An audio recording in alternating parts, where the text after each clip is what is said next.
Welcome to Clothesline Theatre. We have been waiting for you to tune in to hear tales of Prince Edward Island, a place of history and some mystery. You may be surprised by the true stories that have been unearthed and brought to life by our radio dramas. We invite you to settle into a comfortable chair and let the voices and sounds trigger your imagination as you hear the following dramatic story. Fire is one of man's best friends, but it can quickly turn and become a powerful foe.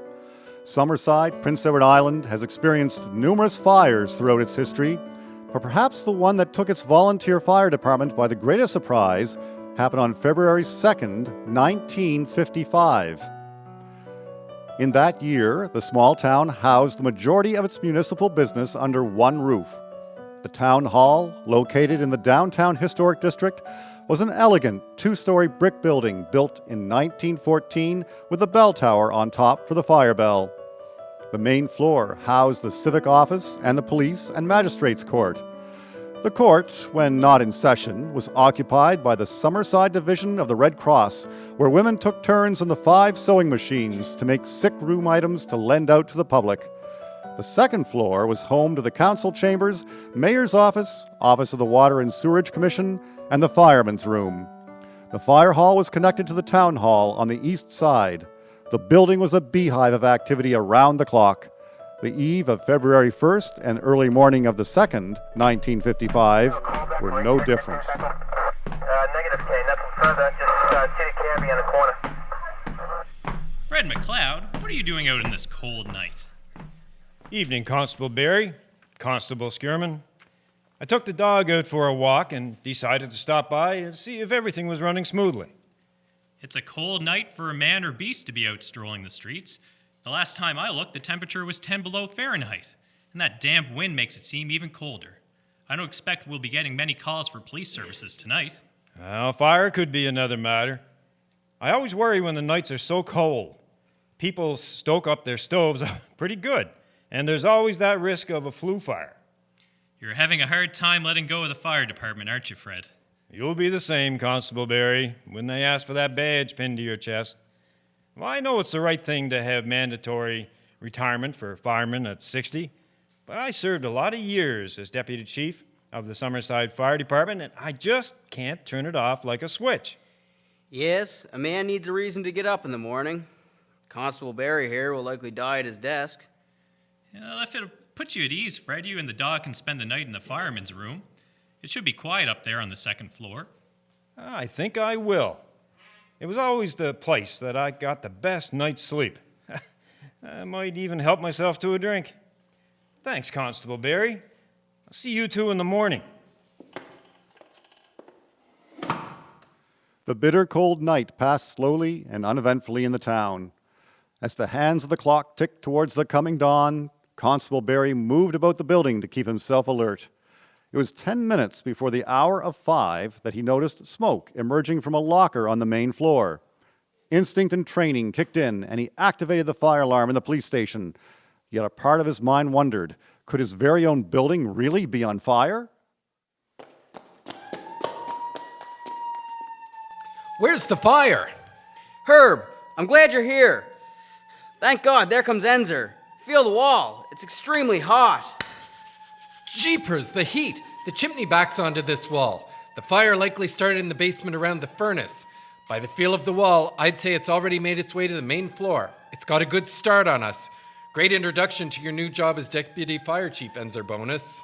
Holy mackerel! I forgot Fred McLeod is asleep in the fireman's room. If the fire's on the other side of this wall, there's no way we're going to be able to reach him from the inside. Get a ladder to the window. I'll climb up and see if I can get him out that way. Get all our equipment out of the building. If the fire spreads in the fire department, it will go too. Call RCAF Station Summerside and see if they can send their fire department to help.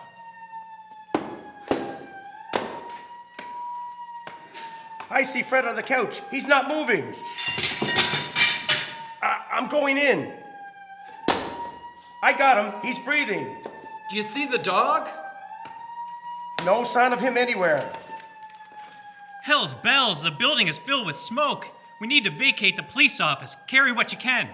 Can you turn off that damn siren? We know there's a fire. Nobody can reach the wires. It's gonna keep going till the wires burn through. Lord, make it soon. Get 4 lines of hoses playing on the building. Take it from all sides. It looks like the fire's already between the walls.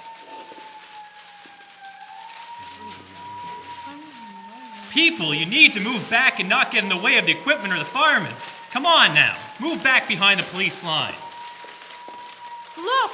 The water from the hoses is turning to ice within seconds of hitting the building. The firemen's clothing is starting to ice up. Their hands must be frozen.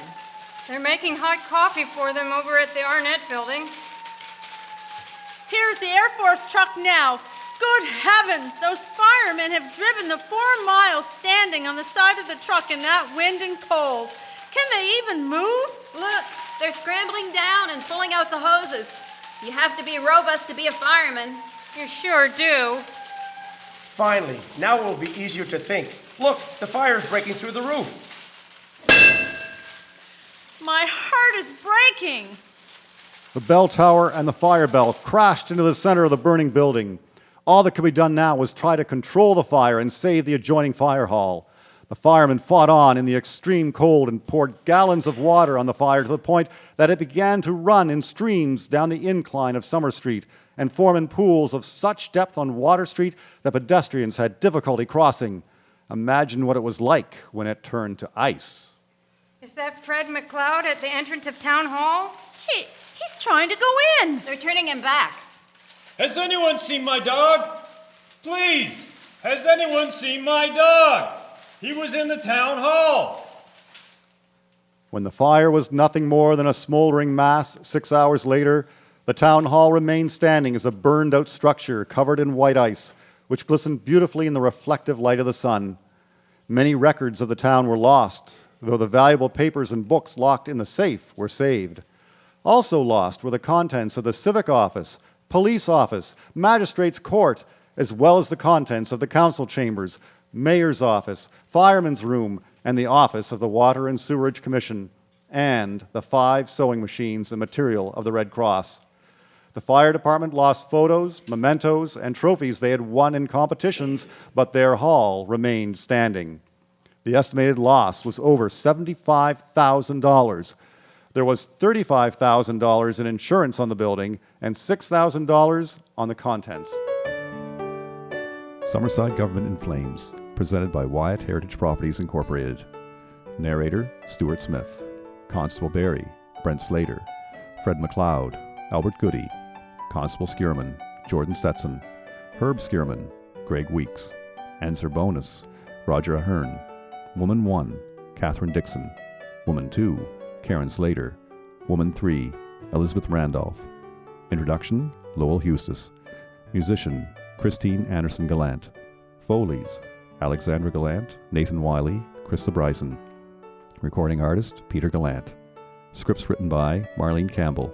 Scripts researched by Jean McKay. This project has been supported by the Building Communities through Arts and Heritage Program, Department of Canadian Heritage.